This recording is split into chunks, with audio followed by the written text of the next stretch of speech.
우리 민서가 어렸을 때부터 얼마나 똑똑했는지 몰라요. 따님이 똑똑하고 예뻐 보이네요. 뭐 월급 받아서 명품 가방 하나 사고 나면 땡이지만 굳이 회사를 다니겠다고 하네요. 어머니가 걱정이 많으시죠. 근데 민서가 회사에서 열심히 한다고 소문났어요. 그러니까 차부인 저희가 애를 워낙 귀하게 키웠어요. 그러니까 민서가 어딜 가나 대접받아요. 아들이 장모의 쿵짝을 맞춰주느라 열심이었습니다.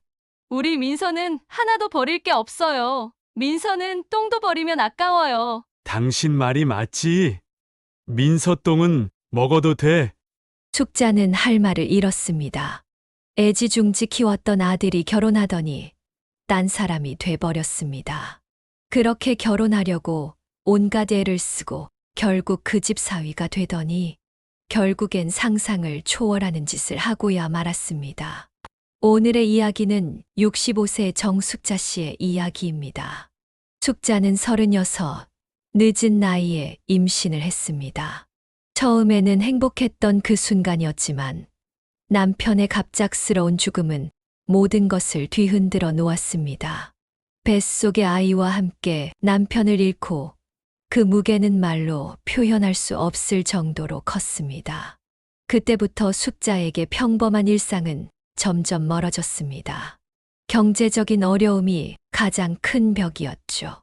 숙자는 매일같이 바쁘게 일하며 아이에게는 힘든 얼굴을 보여주지 않으려고 애썼습니다. 아들이 하고 싶은 것은 다 해주겠다고 마음속으로 약속했습니다. 아들은 아주 어린 나이에도 불구하고 숙자에게 위로와 힘이 되어주는 존재였습니다. 아들이 크면서도 부모의 힘든 상황을 알아차리고 고사리 같은 손으로 밥도 해놓기도 했습니다. 숙자에게는 자신의 인생이란 없는 것처럼 살았습니다. 남편 가고 30년 동안 그 흔한 계모임 한 번 못 해보았죠.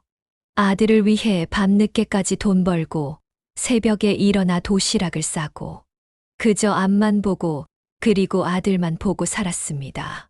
반에서 1등하는 아들은 그녀의 삶을 보상하는 것만 같았습니다. 아들이 대학을 졸업하고 대기업에 취직하고 나니 모든 것을 얻은 것만 같았습니다. 그가 다니는 회사에서 만난 한 아가씨와 교제를 시작하더군요. 아들은 그 아가씨를 무척 사랑하는 것 같았지만 그녀를 좋아하는 이유는 단순히 사랑 때문만은 아닌 듯 했습니다.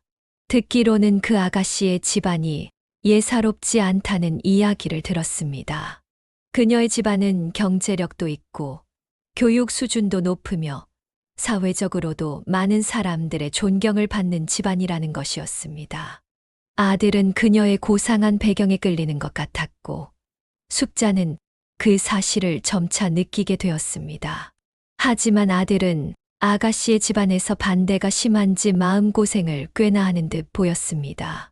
그 집안이 아무리 잘나도 키 크고 잘생기고 대기업에 한 번에 취직하는 아들을 탐탁치 않아 한다는 말에 은근히 속앓이를 했습니다.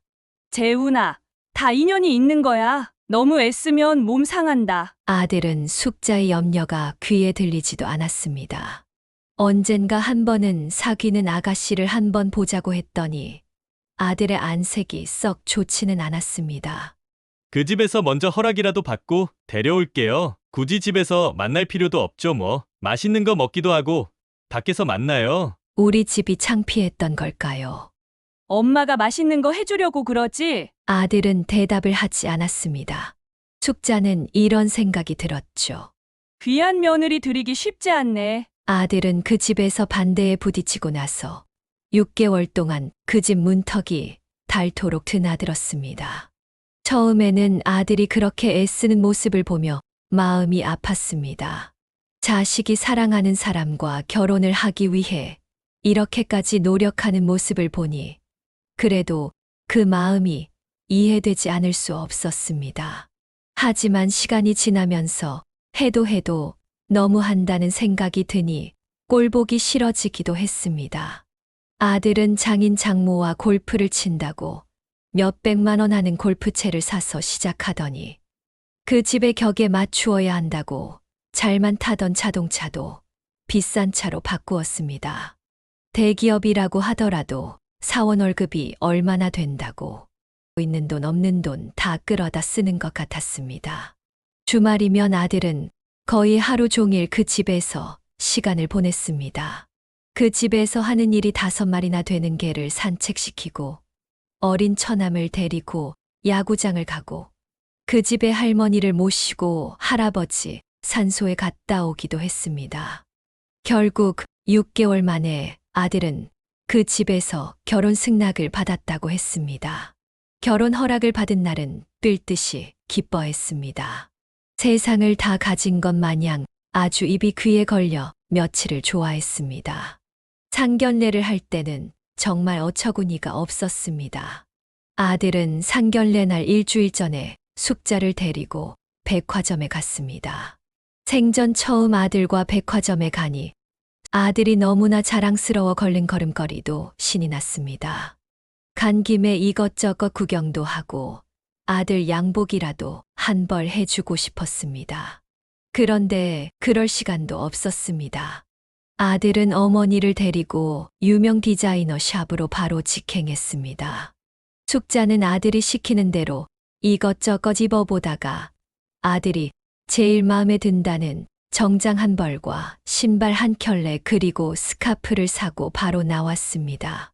그리고는 아들은 불이 나게 아가씨를 만나러 갔습니다. 그날 아들이 사준 정장은 한 벌에 몇백만 원 하는 고가의 옷이었지만 숙자의 마음에는 전혀 들지 않았습니다. 상견례 자리에서 이 정도의 옷은 입어야 한다는 아들의 강요 아닌 강요에 손에 들려주는 쇼핑백을 들고 집으로 돌아왔습니다. 아들과 푸드코트에서 점심이라도 먹고 싶었지만 아가씨와 만나기로 했다면서 불이 나게 가버렸습니다. 그래도 숙자는 아들이 원하는 결혼을 하게 됐는데 이렇게 속상해하면 안 된다는 생각에 얼른 마음을 돌렸습니다. 으리으리한 호텔에서 잡힌 상견례는 나름대로 잘 끝났습니다. 하지만 아직도 예비 사돈의 한마디가 귓가에 남아있는 것만 빼고요. 저희 쪽에서는 아들과 저만 참석했는데 문을 열고 방으로 들어가 보니 사돈댁만 나와 있는 것은 아니더군요. 할머니서부터 고모 2분까지 대거 출동을 하셨더라고요. 아들이 왜 그렇게 비싼 옷을 입으라고 사줬는지 상견례 자리에 가보고서야 알았습니다. 거의 연말 시상식 드레스 수준으로 입고 왔더라고요. 그런 드레스를 입을 일이 그렇게 없나라고 생각했죠. 상견례에서 처음 만난 예비 며느리는 연예인 못지않게 예뻤습니다. 숙자가 봐도 우아하고 늘씬하고 요즘 아가씨들처럼 되바라지지도 않았습니다. 아들이 그렇게 목매일 만한 아이였습니다. 사돈댁 그리고 친지들과 인사를 나누고 음식을 먹기 시작하면서 예비 장모가 말문을 텄습니다. 우리 민서가 어렸을 때부터 얼마나 똑똑했는지 몰라요. 그러니 아무나 못 들어가는 회사에 한 번에 떡하니 들어갔죠? 그 대기업에 한 번에 떡하니 들어간 건 우리 아들도 마찬가지였습니다. 따님이 똑똑하고 예뻐 보이네요. 뭐 월급 받아서 명품 가방 하나 사고 나면 땡이지만 굳이 회사를 다니겠다고 하네요. 저희가 애를 워낙 귀하게 키워서 돈 얼마 벌겠다고 아침 일찍부터 설치는 걸 보면 아주 안타까워 죽겠어요. 민서가 회사에 제일 일찍 나와서 일해요. 아들이 장모의 쿵짝을 맞춰주느라 열심이었습니다. 우리 민서는 하나도 버릴 게 없어요. 민서는 똥도 버리면 아까워요. 당신 말이 맞지? 민서똥은 먹어도 돼. 숙자는 할 말을 잃었습니다. 머리가 잠시 어지러웠습니다. 복잡한 마음을 겨우 감추고 상견례를 마치고 집으로 돌아오니 사돈의 똥 얘기가 마음을 어지럽혔습니다. 이걸 어째야 하나? 우리 아들은 어떻게 사라질까? 고민스런 마음이 가시지 않았습니다. 결혼식은 호화찬란하게 치러졌습니다. 아들이 그렇게 행복해하는 모습을 보며 숙자도 덩달아 기뻤습니다. 아들이 사랑하는 여인과 결혼하고 그 두 사람이 함께하는 새로운 삶이 펼쳐지는 모습을 보는 건 숙자에게도 큰 기쁨이었죠. 그리고 아들이 이제 그 집에 장가가서 그 집의 일원이 되어 이제까지와는 다른 삶을 살고 미래가 고속도로처럼 쭉 펼쳐질 거라 생각하니 숙자도 기뻤습니다. 그렇게 신혼여행을 마친 아들과 며느리가 처음으로 숙자의 집에 방문하게 되었습니다. 숙자에게는 정말 특별한 날이었죠. 숙자 씨는 한식 식당 주방에서 주방장으로 일하고 있었는데 일 다니는 가게에 며칠 못 간다고 말해 놓았습니다. 며느리를 맞이하기 위해 며칠 동안을 집 안 구석구석을 쓸고 닦고 갈비며 잡채며 김치, 밑반찬을 해대느라 허리가 휠 지경이었습니다. 며느리가 하루라도 자고 간다는 생각에 이것저것 불편하지 않게 준비하고 싶었습니다. 딩동. 문 앞에 어색하게 서 있는 며느리의 손을 잡고 반가워하며 안으로 들어왔습니다. 남편이 가고 난 뒤에도 계속 살았던 집이었습니다. 옛날에 지어진 집이라 오래되고 낡은 아파트였지만 숙자에게는 소중한 내 집이었습니다. 아들을 키우며 대출금을 다 갚은 그야말로 정숙의 집이었지요. 그런데 부잣집 며느리를 맞이하니 왠지 초라하기 그지없다는 생각도 들었습니다. 며느리를 데리고 온 아들의 표정도 그리 좋지 않은 것 같았습니다. 민서야, 이쪽으로 앉아. 들어오자마자 소파로 안내하는 아들이었습니다. 숙자는 저를 받지는 않더라도 서로 마주 앉아 찬찬히 인사라도 나누고 싶었습니다. 너무 구닥다리 같은 생각이었을까요? 숙자는 이내 그 생각을 접었습니다. 민서 양, 차 한 잔 줄까요? 아니에요. 엄마, 민서가 속이 안 좋은지 밥도 못 먹었어요. 우리 밥부터 먹어요. 그래, 준비 다 돼 있어. 잠깐 앉아 있어. 숙자는 불이 나게 부엌으로 달려가 음식을 데피고 부산을 떨었습니다. 그런데 식탁에 앉아 밥을 한 숟갈 뜨던 며느리는 냄새가 역한지 구역질을 하며 화장실로 직행했습니다. 숙자는 너무 놀라 아들을 바라보았습니다. 민서가 임신이래요. 3개월 됐대요. 정말? 민서가 임신을 했다니. 우리 재훈이 이제 아빠 되는 거야? 힘들어하는 며느리 앞에서 내색은 크게 안 했지만 숙자는 정말 기뻤습니다. 친척도 많이 없고 세상에 아들과 숙자 달랑 둘뿐이었는데 며느리에다 손주까지 함께 얻으니 부러울 것이 없는 기분이었습니다. 몹시 힘들어하는 며느라이에게 방에 들어가 좀 누워있으라고 했더니 아들이 미안한 표정으로 대답했습니다. 엄마, 민서가 집에 가서 쉬어야 할 것 같아요. 잠자리에 좀 예민해요. 숙자는 만들어둔 음식들을 바리바리 싸서 들려보냈습니다.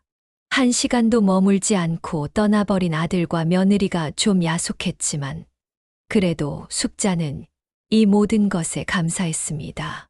나중에 아들에게서 전화가 왔을 때는 모든 서운함을 없애주었죠. 엄마, 민서가 입덧이 심해요. 근데 엄마가 싸준 음식은 그래도 잘 먹어요. 민서는 입덧이 너무 심해서 결국 회사도 그만두고 집에서 생활하게 되었습니다. 입덧으로 먹지를 못해 몸은 점점 약해지고 빈혈이 심해져 병원에서 치료를 받기도 했습니다. 집안 살림도 제대로 하지 못했고 밥도 혼자서는 챙겨 먹지 못했습니다. 사돈댁에서 보내주는 도우미 아주머니들이 음식을 해주어도 여전히 헛구역질이 나서 전혀 입에 맞지 않아 했습니다. 그런 민서에게 유일하게 먹을 수 있던 음식은 바로 숙자가 만들어준 음식이었습니다. 그런 민서를 위해 하루도 빠짐없이 반찬과 국을 준비해 매일 아들의 아파트로 출근 도장을 찍었습니다. 가게 일 끝나고 집에 돌아가는 시간이 10시가 되면 집에서 다시 음식을 만들어서 다음 날 5시에 출발해 경비실에 놓고 다시 가게로 출근하는 일정을 반복했습니다. 그렇게 아침부터 저녁까지 숙자는 전심전력을 다해 며느리를 챙겼습니다. 67의 나이에 이렇게 6개월을 지내다 보니 숙자 씨는 체력의 한계를 느꼈습니다. 어느 날은 아들에게서 전화가 왔습니다. 엄마, 민서가 갈비 먹고 싶대요. 웬일로 먹고 싶다는 게 다 있네요. 그래? 잘 됐구나. 엄마가 해줄게. 다른 건 없고? 아, 그게요. 그럼 갈비 해오실 때 전이랑 잡채 좀 해오실 수 있어요? 그래, 해갈 수는 있는데 내일은 안 될 것 같아. 장도 봐야 하고. 그럼 내일 모레 오실 때 꼭 좀 부탁드려요. 용돈 넉넉히 드릴게요. 용도는 무슨? 용돈을 준다는 말에 괜찮다고는 했지만 매일 같이 싸가는 음식의 재료값이 만만치 않았습니다. 재료 중에서도 가장 신선한 재료를 쓰다 보니 숙자의 월급으로도 충당이 안 될 지경이었습니다. 아들이 용돈을 준다면 받을 생각이었죠. 숙자는 가게에 하루 쉬겠다고 말하고 하루 종일 장보고 음식을 장만했습니다. 이번에 음식을 갖다 줄 때는 며느리 얼굴 한번 보고 와야 되겠다 싶었습니다. 며느리에게 용돈도 좀 주려고 30만 원을 봉투에 넣었죠. 음식을 만들어 오전 10시쯤 돼서 아들 집에 초인종을 누르는데 아들이 아니라 사돈의 목소리가 들렸습니다. 누구세요? 네, 재훈이 엄마예요. 어머나, 사돈 오랜만이네요. 안사돈이 예상외로 반갑게 맞이하니 숙자는 얼떨떨했습니다. 그날따라 아들도 출근이 늦었는지 함께 있었습니다. 어머니, 이 시간에 어쩐 일이세요? 네가 해달라던 반찬 가지고 왔지. 근데 이 시간에 집에 있었어? 그게요. 아들은 숙자의 방문에 당황한 듯 말을 얼버무리기 시작했습니다. 그런데 그때 아들과 사돈네 차림새가 이상하게 보였습니다. 마치 여행을 떠나는 사람들처럼 여행 가방이 놓여 있었습니다. 어디 가니? 숙자가 물었습니다. 사돈, 우리 민지가 너무 힘들어해서 하와이 갑니다. 일주일 정도 머물 예정이에요. 박서방도 휴가 냈고요. 그리고 사돈 음식 솜씨가 좋아서 저희가 요즘 행복합니다. 숙자는 안사돈의 말에 의아했습니다. 네. 무슨 말씀이신지. 그때 아들이 서둘러 말을 이어갔습니다. 장모님, 비행기 시간이 늦어서요. 지금 나가셔야 해요. 아들은 이 상황을 급히 정리하려 했습니다.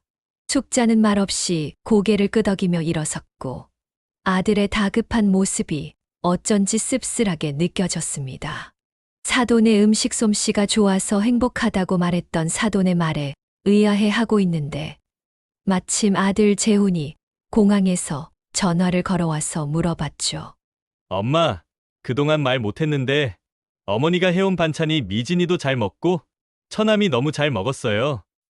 그래, 사돈네가 드시는 거였으면 미리 알려주지 그랬냐. 그럼 좀 더 신경 썼을 텐데. 어린 처남이 입이 짧아서 장모님이 걱정이 태산이었는데 어머니의 반찬 덕분에 밥을 잘 먹는다며 장모님한테 칭찬받았다고 하더군요. 그리고 이번에 부탁한 갈비, 잡채, 그리고 저는 장모님이 여행 간 사이 처남이 먹을 거라고 했습니다. 숙자는 그 말을 듣고 이상한 기분이 들었습니다. 아들은 왜 말을 안 했을까? 숙자의 마음속에선 여러 가지 생각이 교차했습니다. 6개월 동안 며느리 먹일 생각에 눈이 뒤집혀 물불 안 가리고 매일 다른 반찬, 특별한 반찬, 신선한 온갖 종류의 반찬을 갖다 바친 자신이 못나 보였습니다.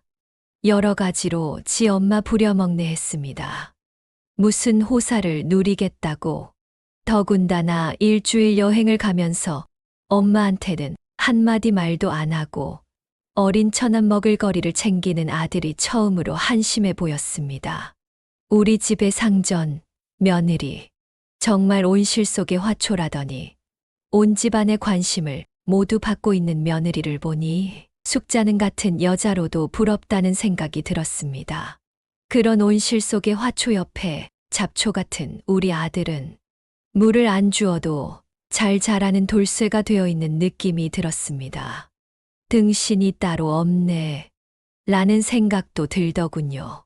회사도 나몰라 하고 와이프 뒤만 졸졸 따라다니는 아들에게 화가 나지 않을 수 없었습니다.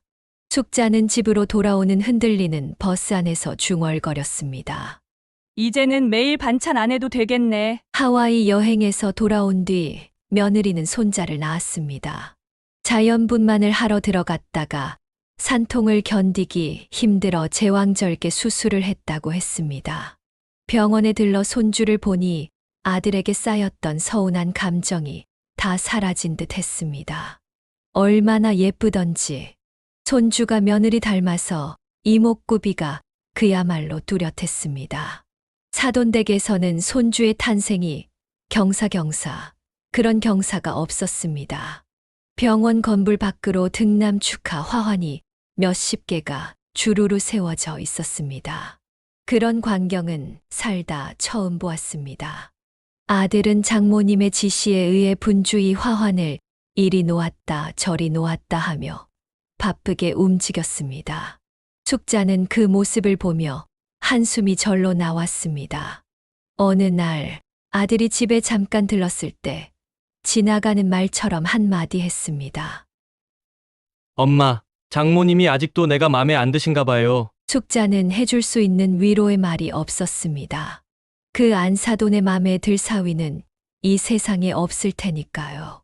아들은 그렇게 장모의 사랑을 얻기 위해 뭐든 못할 게 없는 듯 보였습니다. 그게 내 아들이었던 것이 문제였지만요. 며느리는 신혼여행을 다녀온 후 잠깐 집에 들린 것 외에는 한 번도 시댁에 오지 않았습니다.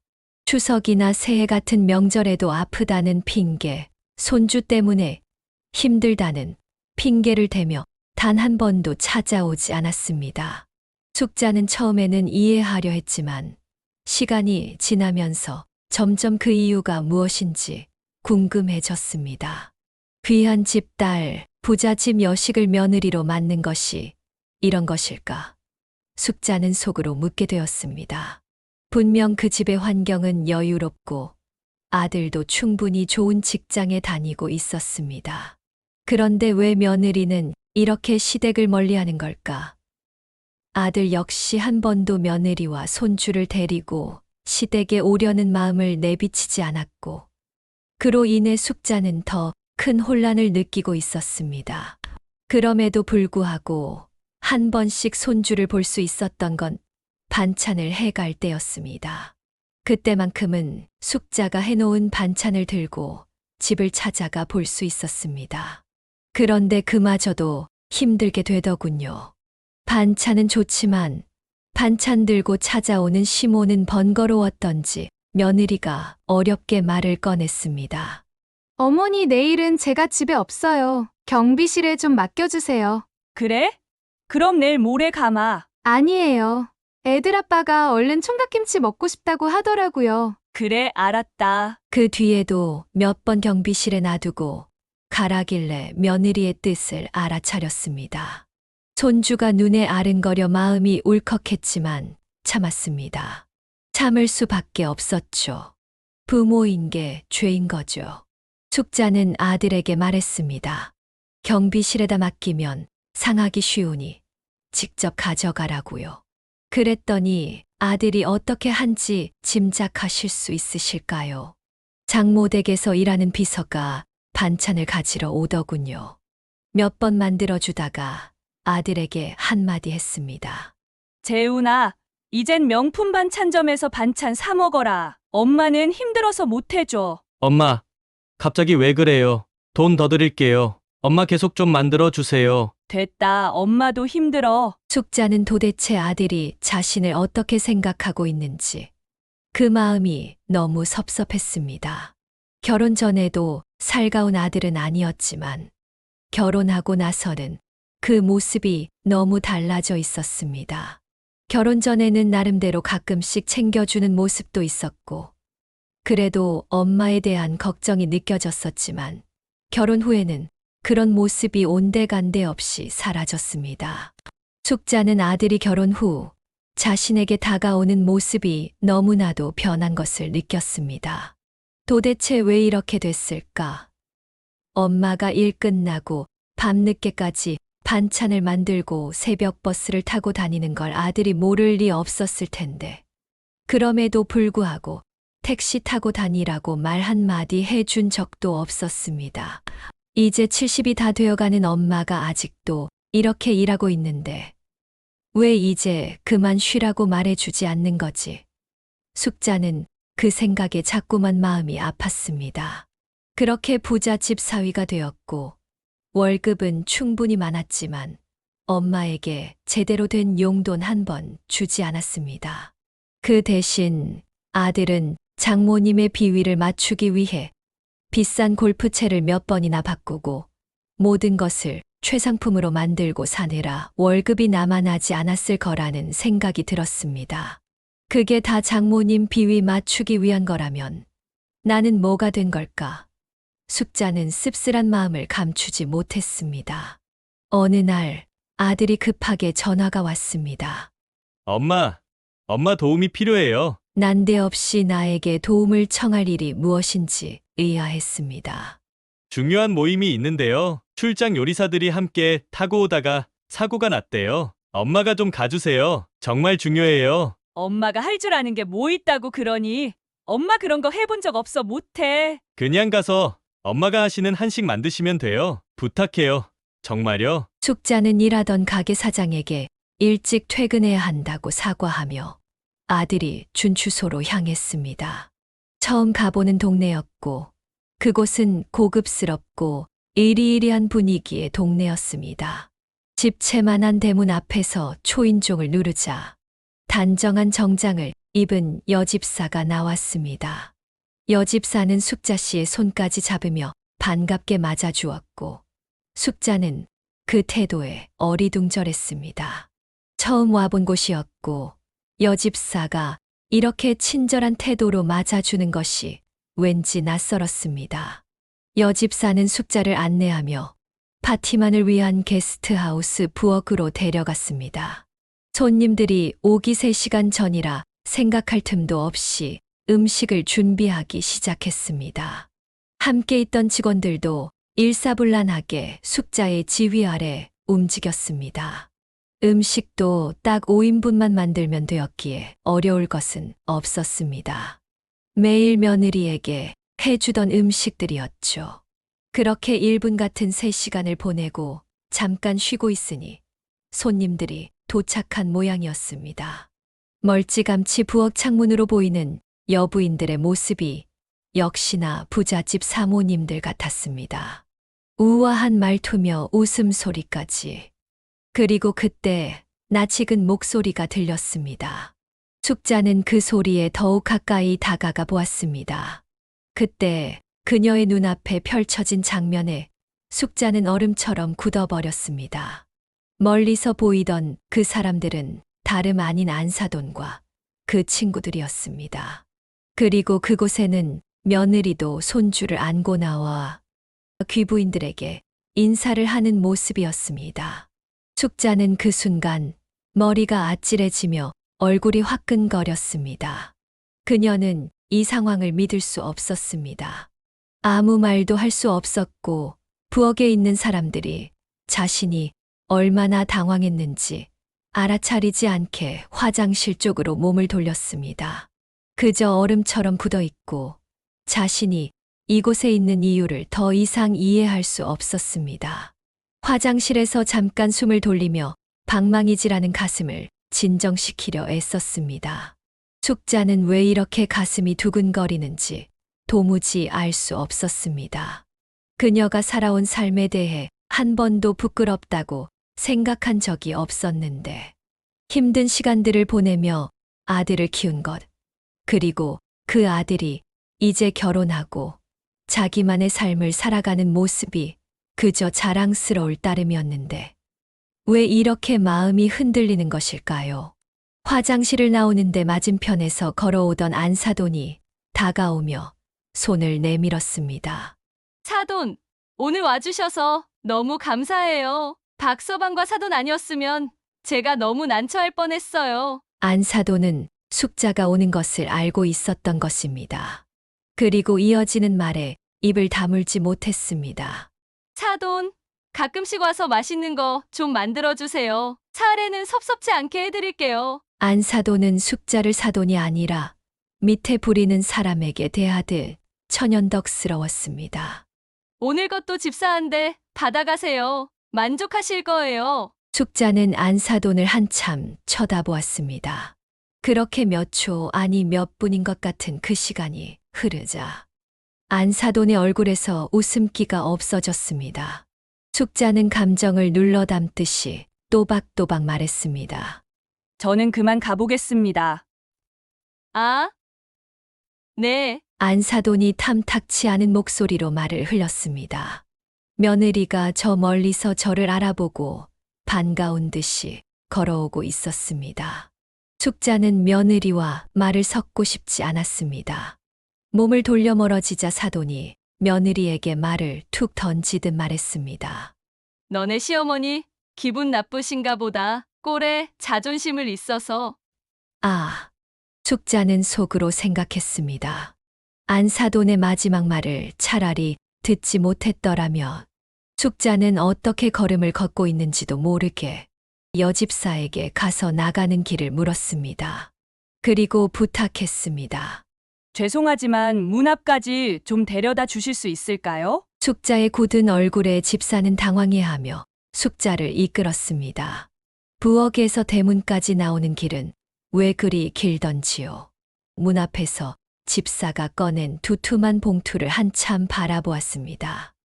괜찮습니다. 숙자는 짧게 말하고 봉투를 받지 않고 그 자리를 떠났습니다. 집으로 돌아오는 길은 몰라서 한참을 걷고 또 걸었습니다. 지나가는 사람들의 시선이 느껴졌고 그들은 모두 그녀를 쳐다보고 있었습니다. 그 시선이 어떻게 이렇게 무겁고 낯설게 느껴지는지 숙자는 몸을 떨며 하염없이 걸었습니다. 그러다 눈에서 흐르는 찝찝한 눈물방울들이 멈추지 않았습니다. 그 눈물은 점점 더 흐르고 또 흐르며 숙자의 마음을 더욱 아프게 했습니다. 세상이 뭐 이럴까요? 숙자는 그렇게 생각하며 눈물을 닦을 겨를도 없이 계속 걸었습니다. 세상에 사는 사람들이 왜 이렇게 후진 걸까요? 사람들은 언제나 예의를 말하지만 그 예의는 공통분모가 없는 것처럼 느껴졌습니다. 상대방을 생각하지 않는 배려는 과연 배려일까요? 숙자는 이런 생각을 하며 멈추지 않고 걸었습니다. 숙자는 생각했습니다. 나의 어머니도 나를 낳고 기뻐했고 나를 키우느라 마음 태웠으며 나도 부모에게, 남편에게, 친구에게 사랑받는 사람인데 나는 왜 이렇게 살고 있을까? 이후에 아들에게서 걸려오는 전화를 받지 않았습니다. 아들은 전화를 딱 2번 걸었습니다. 그리고는 한동안 전화를 하지 않았습니다. 어느 날 보니 아들에게서 문자 메시지가 와 있었습니다. 엄마, 장모님 댁에서 무슨 일 있었어요? 왜 이렇게 전화도 안 받아요? 장모님이 화가 많이 나셨어요. 숙자는 어이없었지만 대답하지 않았습니다. 그리고 문자가 한 통 더 왔습니다. 엄마, 장모님께 사과하셔야 할 것 같아요. 무슨 욕이라도 했어요? 숙자는 정말 속으로 아무도 모르게 생각했습니다. 바보, 등신. 그날 사돈 집에서 식모살이를 한 뒤 숙자는 가슴 속에 쌓이는 화를 덜어낼 수가 없었습니다. 왜 그렇게 모욕감을 느꼈는지 그 이유를 명확히 정리할 수는 없었지만 마음속 깊은 곳에서 그 감정이 계속해서 치밀어 올라왔습니다. 만약 남편이라도 있었다면 그와 함께 욕을 하며 속을 풀 수 있었을 텐데 이런 때는 정말 남편이 필요하다는 생각이 들었습니다. 그날 이후 치밀어 오르는 화를 덜어내고 또 덜어내는데 한참 걸렸습니다. 가게에도 휴가를 내었습니다. 가장 가까운 가족에게서 받은 모욕은 더 큰 상처로 남아 있었습니다. 해결할 방법을 아무리 찾아보아도 떠오르지 않았습니다. 하지만 하루, 이틀이 지나면서 조금씩 마음이 가라앉았습니다. 시간이 약이다라는 말이 정말 찰떡같이 맞는 말이었습니다. 시간이 흐르면서 숙자는 일을 그만두기로 마음을 먹었습니다. 일을 하면서 바쁘게 살면 그만큼 빨리 잊혀질 수도 있겠다는 생각이 들었지만 이제는 더 이상 그렇게 살고 싶지 않았습니다. 바쁜 일들로 괴로움을 덮고 싶지 않았습니다. 그저 마음의 상처를 치유하려면 그만큼 시간이 필요하다는 걸 느꼈습니다. 아들과 1년 정도 먼저 연락을 하지 않고 지냈습니다. 저도 바쁜지 어쩌다 한번 전화하고 찾아오지도 않더군요. 그러던 어느 날 아들이 작은 가방 하나 달랑 들고 집을 찾아왔습니다. 장모한테 쫓겨났다고 하면서요. 근데 그 이유가 기가 막혔습니다. 장모한테 말대꾸를 한 번 한 적이 있었는데 그때부터 눈밖에 나기 시작해서 그렇게 구박하기 시작했다고 합니다. 며칠 있다 장모 화 풀리면 또 찾아간다고 했습니다. 어쩌다 저런 아들을 내 뱃속으로 낳았는지 한숨만 나왔습니다. 시간이 흐르면서 숙자는 일을 그만두기로 마음을 먹었습니다. 일을 하면서 바쁘게 살면 그만큼 빨리 잊혀질 수도 있겠다는 생각이 들었지만 이제는 더 이상 그렇게 살고 싶지 않았습니다. 바쁜 일들로 괴로움을 덮고 싶지 않았습니다. 그저 마음의 상처를 치유하려면 그만큼 시간이 필요하다는 걸 느꼈습니다. 숙자는 무엇을 할지, 어떻게 할지 아무것도 정하지 않았습니다. 앞으로 천천히 생각해 볼 예정이었고, 그 속에서 자신이 무엇을 원하고 무엇을 해야 할지 점차 알아갈 생각이었습니다. 그리고 얼마 전에 알게 된 기쁜 소식이 있습니다. 남편이 생전에 사두었던 주식이 있었는데 그걸 팔지 않고 두었더니 어마어마한 돈이 되었습니다. 그런데 그 돈이 있다는 것을 아들에게 알리지 않을 생각입니다. 그리고 사는 동안 쓸 만큼 쓰다가 남으면 필요한 곳에 주려고 한답니다. 끝까지 들어주신 여러분께 깊은 감사드리며 앞으로도 감동이 있는 사연으로 함께 하겠습니다. 구독, 좋아요, 그리고 소중한 댓글 꼭 부탁드립니다.